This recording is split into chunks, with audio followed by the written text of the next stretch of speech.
નમસ્કાર. ગુજરાત રાજ્ય સરકારના 1.10 લાખ કરતાં વધારે આંગણવાડી કર્મચારી બહેનો, સ્વાગત છે આજના ગુજરાત રાજ્યના આંગણવાડી સમાચાર સાથે આપણી આ યુટ્યુબ ચેનલમાં, જેનું નામ છે ગુજરાતી જીકેની જમાવટ. તો ગત 15 ફેબ્રુઆરીથી લઈ અને ગત 14 જાન્યુઆરીથી લઈ અને 15 ફેબ્રુઆરી સુધી રાજ્યના 10,708 જેટલા આંગણવાડી કેન્દ્રોને નવીનીકરણ ઝુંબેશ અંતર્ગત તેઓની કાયાકલ્પ કરવામાં આવી છે.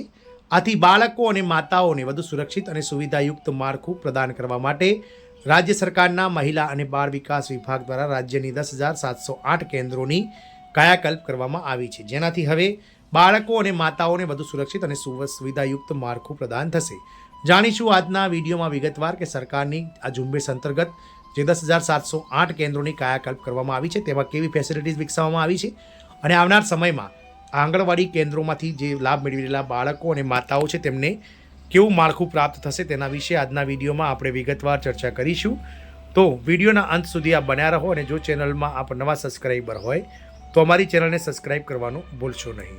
તો ગુજરાત રાજ્યના મહિલા અને બાળ વિકાસ વિભાગ દ્વારા ગત 15 જાન્યુઆરીથી લઈ અને 15 ફેબ્રુઆરી સુધીમાં રાજ્યભરમાં આંગણવાડી નવીનીકરણની ઝુંબેશ હાથ ધરવામાં આવી હતી. તો આંગણવાડી નવીનીકરણની ઝુંબેશથી રાજ્યના કુલ 10,708 કેન્દ્રોની કાયાકલ્પ કરાઈ હતી, જેમાં બાળકો અને માતાઓ માટે વધુ સુરક્ષિત અને સુવિધાયુક્ત માળખું તૈયાર કરાયું છે. સ્વચ્છતા, સુરક્ષા અને ચાઇલ્ડ ફ્રેન્ડલી વાતાવરણ તરફ ગુજરાતનું મોટું પગલું, આંગણવાડી નવીનીકરણ ઝુંબેશ સફળ. તો ગુજરાતના બાળકોના સર્વાંગી વિકાસ અને પોષણ માટે મહિલા અને બાળ વિકાસ વિભાગ દ્વારા હાથ ધરવામાં આવેલી આંગણવાડી નવીનીકરણ ઝુંબેશ એક નવી ઊંચાઈએ પહોંચી છે. રાજ્યના છેવાડાના વિસ્તારો સુધી ફેલાયેલી 10,708 આંગણવાડીઓને અત્યાધુનિક સુવિધાઓથી સજ્જ કરી તેનું નવસર્જન કરવામાં આવ્યું છે, જે હવે બાળકો માટે શિક્ષણ અને પોષણનું ઉત્તમ કેન્દ્ર બની રહી છે. આધુનિકરણ અને માળખાકીય સુધારા.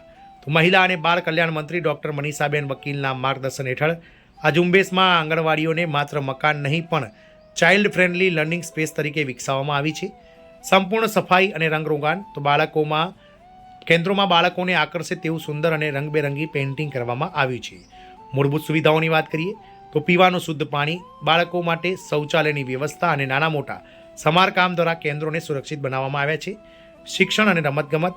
આધુનિક પૂર્વ પ્રાથમિક શિક્ષણ માટે જરૂરી વાતાવરણ અને રમતગમતના સાધનોની સુવિધા પણ ઊભી કરાઈ છે. ફંડ અને લોકભાગીદારીનો સમન્વય. આ ઝુંબેશની સફળતા પાછળ વિવિધ સ્તરેથી મળતી આર્થિક સહાય અને સામુદાયિક જોડાણ મુખ્ય છે. પહેલું છે સરકારી ગ્રાન્ટ. તો રાજ્ય સરકારની વાર્ષિક જાળવણી અને રિનોવેશન ગ્રાન્ટનો મહત્તમ ઉપયોગ. બીજું છે CSR અને લોકભાગીદારી. તો ઉદ્યોગોના CSR ફંડ અને સ્થાનિક લોકોના સહયોગથી કેન્દ્રોને વધુ સુવિધાજનક બનાવવામાં આવ્યા છે. ત્રીજું છે વ્યાપક અમલીકરણ.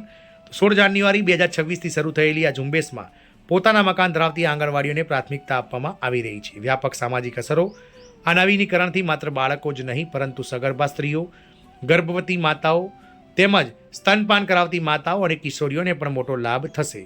સુધારેલા ઇન્ફ્રાસ્ટ્રક્ચરના કારણે લાભાર્થીઓની સંખ્યામાં વધારો થશે અને પૂરક પોષણના કાર્યક્રમો વધુ અસરકારક બનશે. સરકારના આ પ્રયાસથી સમાજમાં આંગણવાડી પ્રત્યેનો દૃષ્ટિકોણ બદલાશે અને સ્વસ્થ બાળક, સમૃદ્ધ ગુજરાતનું સપનું પણ સાકાર થશે. તો આમ રાજ્ય સરકાર દ્વારા આંગણવાડી નવીનીકરણ ઝુંબેશ હેઠળગત રાજ્યના કુલ 10,708 આંગણવાડી કેન્દ્રો કે જેઓ પોતાના મકાનો ધરાવે છે તેઓની કાયાકલ્પ કરી અને બાળકો અને માતાઓ માટે વધુ સુરક્ષિત, સ્વચ્છ, સુરક્ષિત અને ઇકો ફ્રેન્ડલી વાતાવરણ ધરાવતું જે છે તે માળખું તૈયાર કરવામાં અનેરી પહેલ રાજ્ય સરકાર દ્વારા કરાઈ છે.